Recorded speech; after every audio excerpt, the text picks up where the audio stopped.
नमस्कार, मैं हूं मृत्युंजय कुमार झा और मैं पहुंच चुका हूं मलेशिया। इस वक्त मैं मलेशिया की राजधानी कुआलालंपुर में हूं। मलेशिया पहुंचने का हमारा मकसद है आपको पाम तेल की वो सारी कहानियां बताना जो आपके लिए जानना समझना बहुत ज़रूरी है। भारत अपनी खपत का 55% से ज़्यादा एडिबल ऑयल का इंपोर्ट करता है। बड़ा इंपोर्टर है भारत और एडिबल ऑयल के कुल इंपोर्ट में सबसे ज़्यादा हिस्सेदारी पाम तेल की है और मलेशिया के पाम तेल का भारत सबसे बड़ा बाजार है, बड़ा सप्लायर है। तो हम आपको यहाँ से बताएंगे पाम तेल की वो सारी कहानी जो आपको जानना चाहिए, समझना चाहिए, क्योंकि पाम तेल का आप बड़ी मात्रा में खपत करते हैं। आप ये मत सोचें कि जो तेल आप यूज़ कर रहे हैं उसी में सिर्फ पाम तेल है। जो आप बिस्किट खाते हैं, जो आप टूथपेस्ट इस्तेमाल करते हैं, जो आप कॉस्मेटिक इस्तेमाल करते हैं, सब में कहीं ना कहीं पाम तेल का इस्तेमाल होता है। तो ये पूरी कहानी एक बड़ी और लंबी सीरीज के जरिए आप तक पहुंचाएंगे। तो आइए निकलते हैं इस सफ़र पर।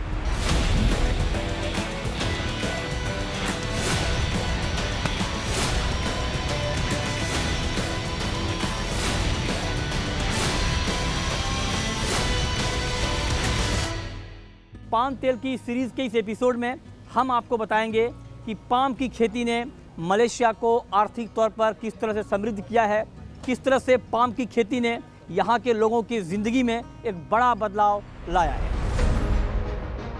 दक्षिण पूर्व एशिया का एक तटीय देश मलेशिया का नाम सुनते ही आपके जहन में वहाँ की खूबसूरती, घने रेन फॉरेस्ट, खूबसूरत समुद्री तटों का ख्याल आता होगा। लेकिन मलेशिया की खूबसूरती यहीं तक सीमित नहीं है। हमारी आपकी रोजमर्रा की जिंदगी का हिस्सा बन चुका पाम तेल भी मलेशिया की एक बड़ी पहचान है। मलेशिया पूरी दुनिया में पाम तेल का दूसरा सबसे बड़ा उत्पादक देश है। मलेशिया में बड़े पैमाने पर पाम की खेती वहाँ की आर्थिक प्रगति में बड़ी भूमिका निभा रही है। मलेशिया के प्लांटेशन और कमोडिटीज मिनिस्टर मिस्टर वाईबी दातुक शेरी जोहरी बिन अब्दुल गनी, उनसे हम बात करेंगे। So my first question is, palm oil is a key component of Malaysia's economy, impacting various development sectors. Could you detail these contributions? Well, in terms of contribution to our economy, it's a very significant commodity. So basically, if we look at in terms of GDP, our GDP is approximately about 400 billion US. So palm commodity, palm oil, have contributed roughly about 3% of our GDP. Okay. Number two, on another aspect of the economy is that if we look at our export, this palm oil export representing approximately about 20 billion US a year for the country. And another factors that how important is palm to us, they also provide a lot of tax to the government, to the tune of 4 billion US. So basically, we look at the three in terms of GDP, in terms of export, and also in terms of income to the government, is one of the important commodities that we have produced in this country. Palm तेल के इस्तेमाल की कहानी भी बेहद दिलचस्प है। इसकी पहुंच सिर्फ आपके किचन तक नहीं, बल्कि ये आपकी रूटीन लाइफ का एक बड़ा हिस्सा है। साबुन, शैम्पू, चॉकलेट, कन्फेक्शनरी में पाम तेल का इस्तेमाल प्रमुखता से होता है। कई खाद्य पदार्थ में चिकनाई और शेल्फ लाइफ बढ़ाने के लिए इसका इस्तेमाल किया जाता है। इसके अलावा पाम के तेल का इस्तेमाल कॉस्मेटिक्स और पर्सनल केयर प्रोडक्ट्स में भी किया जाता है, जो स्किन और बालों को पोषण देने वाले अपने मॉइस्चराइजिंग गुणों के लिए मशहूर है। कंज्यूमर गुड्स के अलावा पाम तेल का इस्तेमाल बहुत सारे इंडस्ट्रियल एप्लीकेशंस में भी होता है। यही वजह है मलेशिया के आर्थिक हालात के बेहतर बनाने में पाम तेल की भूमिका बहुत महत्वपूर्ण है। सिर्फ पाम तेल ही नहीं, बल्कि पाम के बाकी उत्पादों में भी मलेशिया ग्लोबल पाम इंडस्ट्री में एक बड़ा खिलाड़ी बनकर उभरा है।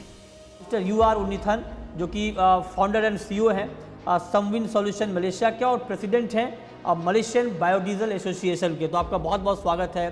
पाम का इस्तेमाल अलग अलग वेरियस प्रोडक्ट में होता है। पाम तेल में ऐसी क्या खासियत है कि पाम को इतना डाइवर्सिफाई बनाता है? बहुत सारे लोगों को ये नहीं पता, जब आप पाम ऑयल बोलते हो तो आप एक ही किस्म का तेल के बारे में बोलते हो जो पाम ऑयल के नाम से जाना जाता है। लेकिन पाम फ्रूट एक ऐसा फ्रूट है कि एक फ्रूट से आपको दो तरीके के ऑयल मिलते हैं।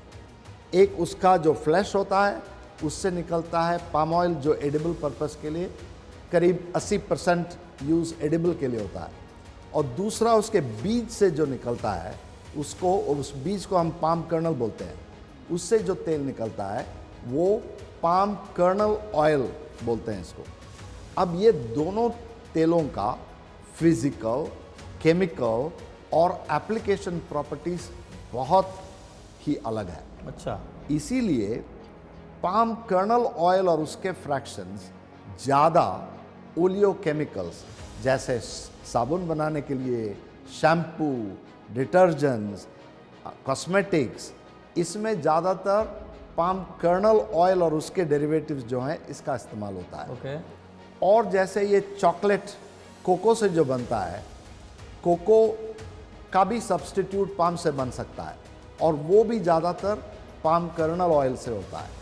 लेकिन पाम ऑयल से आप पूरा एडिबल रेंज का इस्तेमाल आप कर सकते हो, कुकिंग ऑयल के लिए, फ्राइंग ऑयल के लिए, जैसे फास्ट फूड में, या आप शॉर्टनिंग बना सकते हो, मार्जरीन बना सकते हो, बेकरी प्रोडक्ट्स बना सकते हो। तो पाम ऑयल एक बहुत ही वर्सटाइल ऑयल इसीलिए है कि एक फ्रूट से आपको 2 किस्म का ऑयल मिलता है और इसीलिए इसकी एप्लीकेशन बहुत डाइवर्स है। इतिहास के पन्नों में भी पाम का जिक्र मिलता है। 15वीं शताब्दी में यूरोप के खोजकर्ता पश्चिम अफ्रीका के यात्रा के दौरान इस खजाने तक पहुंचे थे। करीब 5000 साल पहले पाम ऑयल को जीविका और उपचार दोनों के रूप में अपनाया गया। 18वीं और 19वीं शताब्दी के दौरान बदलाव की हवा तेजी से चली और पूरे यूरोप में इंडस्ट्रियल रेवोल्यूशन हुआ, जिससे पाम तेल की कभी न खत्म होने वाली मांग पैदा हुई और यही मांग अब पूरी दुनिया की जरूरत का एक बड़ा हिस्सा बन चुकी है। 15वीं शताब्दी से लेकर आज के आधुनिक काल तक पाम ऑयल का मलेशिया तक का ये सफर प्रकृति और प्रगति के बीच का एक अटूट बंधन बन चुका है। MPOC यानी मलेशियन पाम ऑयल काउंसिल का दफ्तर, जो दुनिया भर में मलेशिया के पाम का प्रमोशन करती है, क्योंकि मलेशिया अपने उत्पादन का 80% से ज़्यादा एक्सपोर्ट करता है। उस लिहाज से दुनिया भर में पाम का प्रमोशन बहुत ज़रूरी है और उस काम को बखूबी MPOC यहाँ पर कर रहा है। और इस वक्त हमारे साथ मौजूद है एक बेहद खास मेहमान, MPOC की CEO Balwinder श्रॉन। Thank you so much for joining us. How has oil palm, originating from a foreign plant, become a pivotal component of Malaysia's economic development and cultural landscape? What we see today, I would say, as a flourishing palm oil industry is a result of over more than 100 years of persistent effort and strategic planning. We have done a lot of investment in R&D, which is extremely important.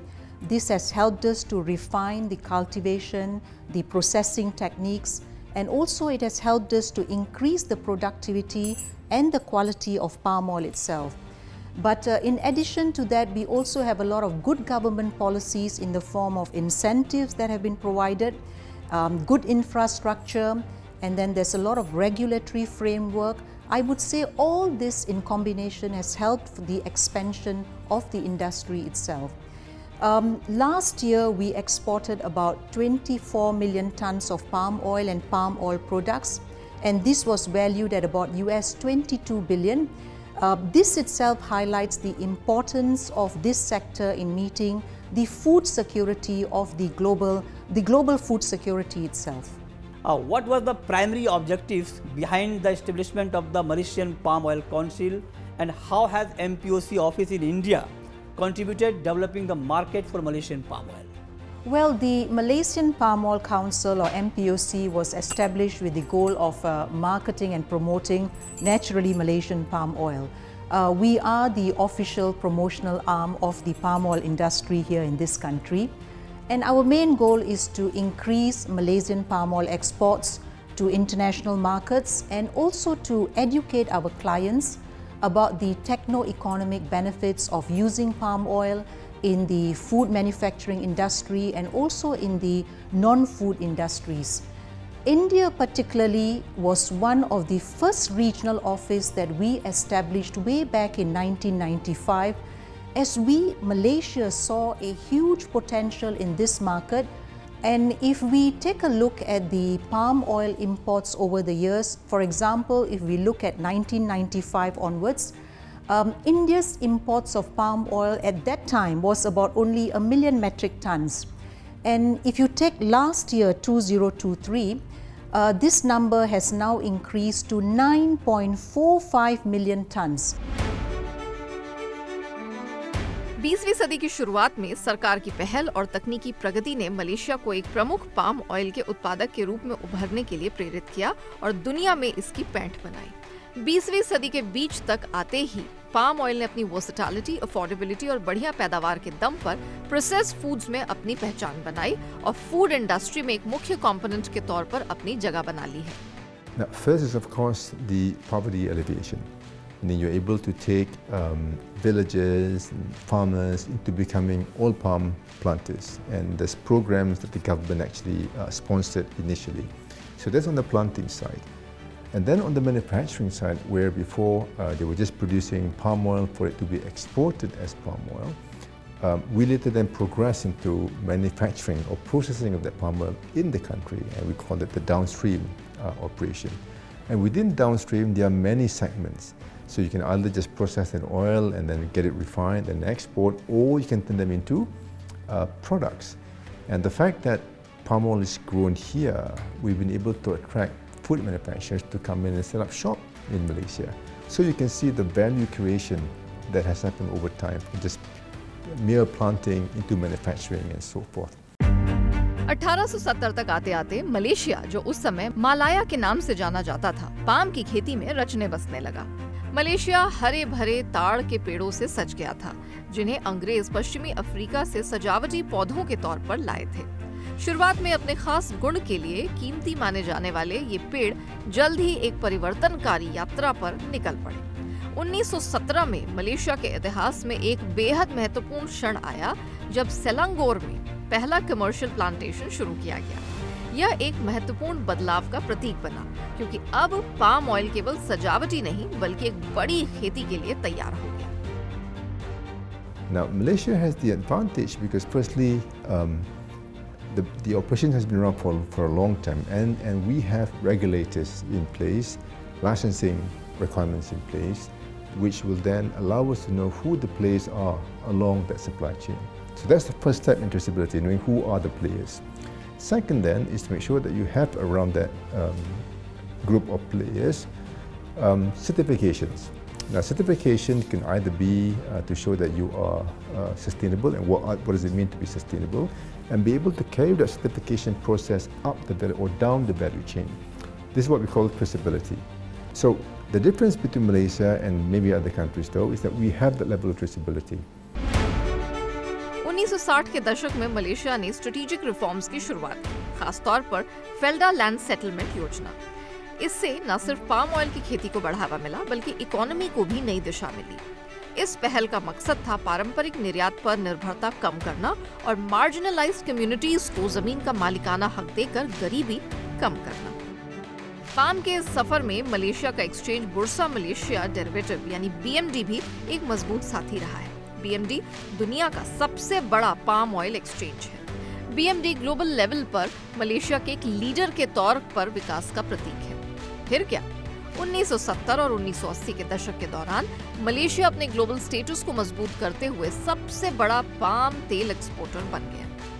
Could you please now discuss the technological advancement that have occurred within the palm oil sector? Well, over the period of time, I mean, initially this industry is very labor intensive, right? So over the period of time, I think we have bring a lot of mechanization into the industry. You know, with the technology, we will be able to do precision farming. We can do automation. We can do mechanization.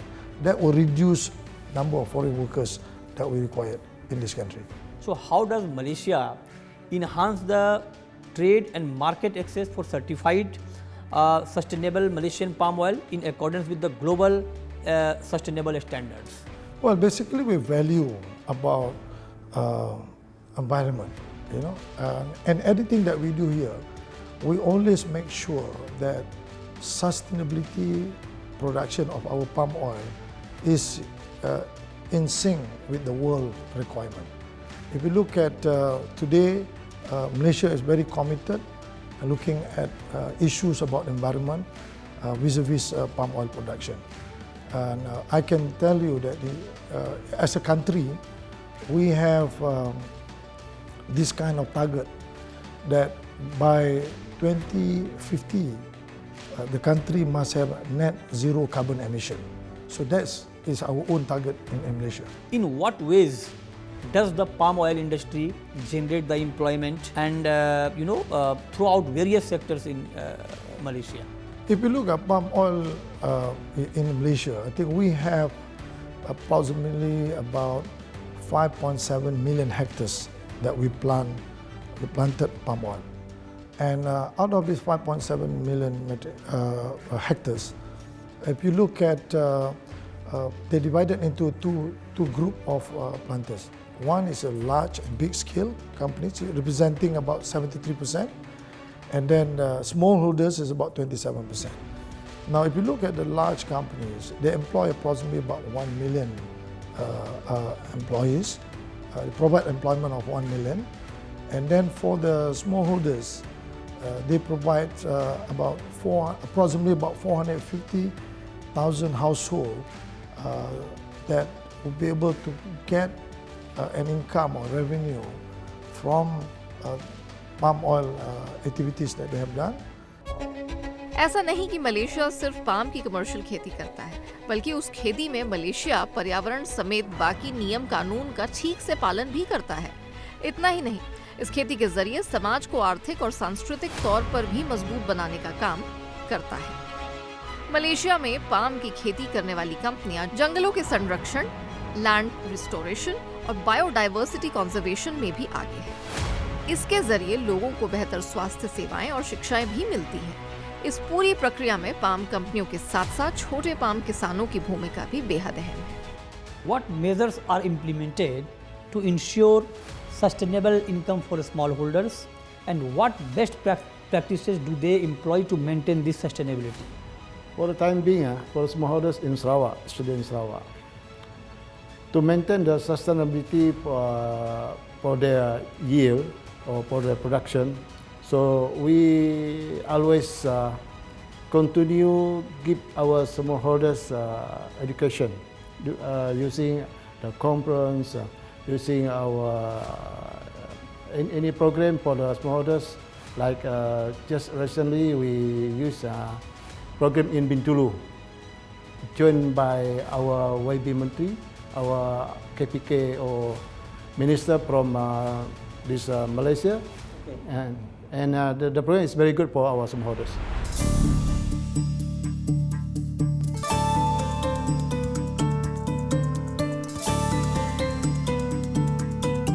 Palm oil उत्पादन में ग्रामीण समुदायों को शामिल करके Malaysia अपने हितों का इक्वल डिस्ट्रीब्यूशन सुनिश्चित करता है और उन लोगों को सशक्त बनाता है जो लंबे समय से इस उद्योग के केंद्र में हैं।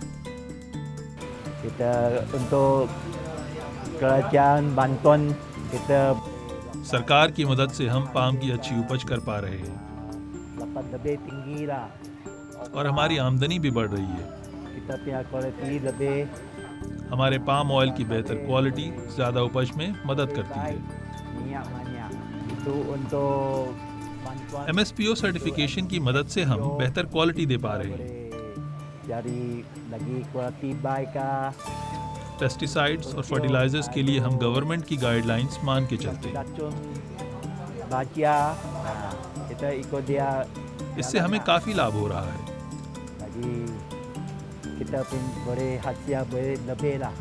सरकार हमारी मदद करती है प्लांटेशन में।